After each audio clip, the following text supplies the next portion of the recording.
Hey there guys, I am the Six Machine and welcome back to another Warhammer video. So we're back again with more Eldar, again, and more coming on Monday apparently, again. But I mean, I'm not going to complain, it is what it is.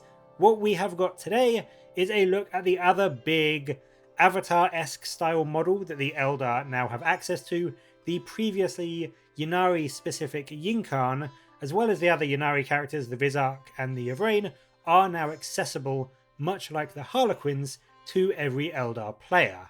And I think this is actually really nice. It brings this combined Eldari feel to the book, which I am, to be honest, quite looking forward to seeing. But today, specifically, we got to see the big boy himself, the Ynncarne, and he, much like the Avatar of Cain, seems to have had quite the chunky glow-up. Whilst we don't get to see all of his stats, we are told that there is now a 4-up invuln and the ability to halve all incoming damage to help keep him alive for that much longer, which, again, like the Avatar, is going to be a huge boost to keeping this guy alive over the course of the game. But where arguably the biggest new change has come into play is with his sword, Villaif Czar. This is currently Strength User, so Strength 6, minus 4 AP, D6 damage, and has the ability to reroll wound rolls. In the new codex, this is getting a boost up to Strength plus 4, so probably Strength 10 now, still minus 4 AP, but boosted to that amazing D3+3 damage profile instead of D6. And whilst it seems to have lost the ability to reroll wound rolls, it now just flat out ignores invulnerable saves, which, with minus 4 AP, means your opponent will probably get no saves at all against this weapon, and taking a minimum of 4 damage per swing, with 6 attacks from the Ynncarne, that is going to hurt a lot. Of course, if you're up against a bigger squad of 1 wound enemies or something, you may want to swap for the Sweeping Blow profile, which, as usual for these kind of abilities, lets you double your attacks up to 12 they mention in the article, at Strength User, minus 4 AP, and 1 damage. So 12 Strength 6 minus 4 AP attacks, that is actually pretty decent, and whilst this profile doesn't ignore invulnerable saves, that is just the main big profile, it still should be enough, especially with that minus 4 AP, to just cleave through any lightly armoured infantry that may be trying to tie up your Yinkhan in combat. But whilst that is all well and good, you may want to, I don't know, just kill the enemy units before they even reach combat with you. And if that's the case, then the brand new shooting attack that the Ynncarne has, Swirling Soul Energy, may be the thing you are looking for. This is essentially a 6-inch flamer, albeit at strength 7 and minus 2 AP, so it's a pretty damn good flamer, but it does also hit its target like a flamer. The big difference here is that it can target every eligible unit within that 6 inches. So if you are surrounded by, say, a squad of Orc boys with a war boss and a pain boy as well backing them up, and they are all within 6 inches, you can now make this attack against all of those 3 units. So you will have a pretty solid chance of doing a few wounds to multiple units in a single shooting phase with this weapon.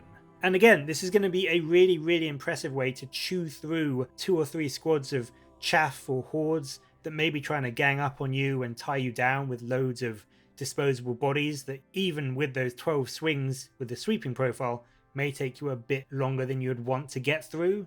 What they also mention, they don't show off this rule specifically, but they mention that the Ynncarne can still appear on the board wherever an allied unit has been destroyed, much like the current Summoned by Death ability, although it seems that this is only for friendly units now, whereas I think Summoned by Death is for friendly or enemy units. I may be wrong about the exact description of that, but just going by what we can read in the ability on the screen now, it does seem like it's changed to only affect your friendly units when they die. But in either case, this is a super powerful ability. It essentially gives you a table-wide threat range with the Ynncarne that your opponent, as long as they do want to keep killing your forces, which is kind of a big part of the game, they do want to be doing that, they really won't be able to avoid having your Ynncarne show up pretty much wherever is going to be most beneficial to you, because if you've just had a squad that's died somewhere, you are obviously going to need something there to kill the unit that's just killed your squad, and having the Yinkhan show up ready to fight whatever that unit was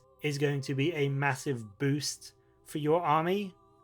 And I think this ability, alongside the updated webway portal that we saw shown off yesterday, Eldar are going to be incredibly good at just getting pretty much any unit they want, pretty much anywhere on the table that they want in this new codex, which for your opponent is going to be a terrifying prospect to have to plan around and deal with.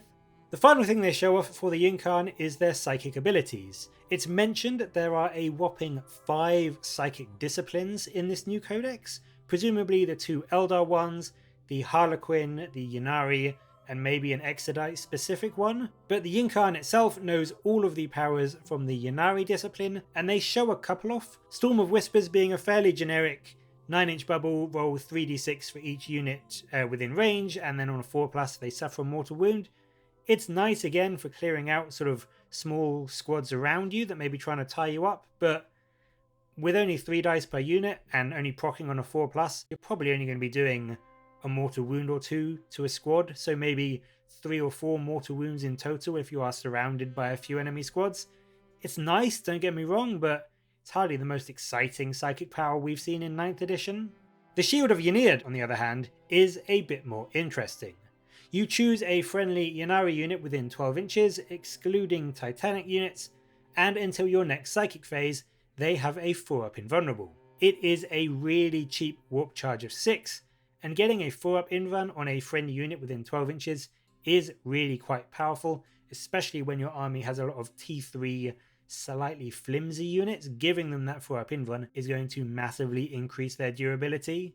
Again, to beat a dead horse here, if you compare it to the Marine Psychic Fortress, which is a 6-inch range 5-up invuln for the same warp charge, yeah, this ability is pretty good, and I can see it being taken a lot to help keep objective holding squads alive that much longer over the course of the game. So there we go, more and more being shown off for the Eldar. It kind of feels at this point that the whole codex is going to be previewed before it's even released, but I mean, it is what it is, as I said at the start of the video. What do you think of these new rules for the Yinkhan though? Is it going to be worth bringing over, say, the Avatar of Cain, or do you think we might see both of them on the table at the same time? Let me know in the comments below, and as always, thank you very much for watching. Please do like and subscribe for more Warhammer content from me, but until next time, I'll catch you later guys.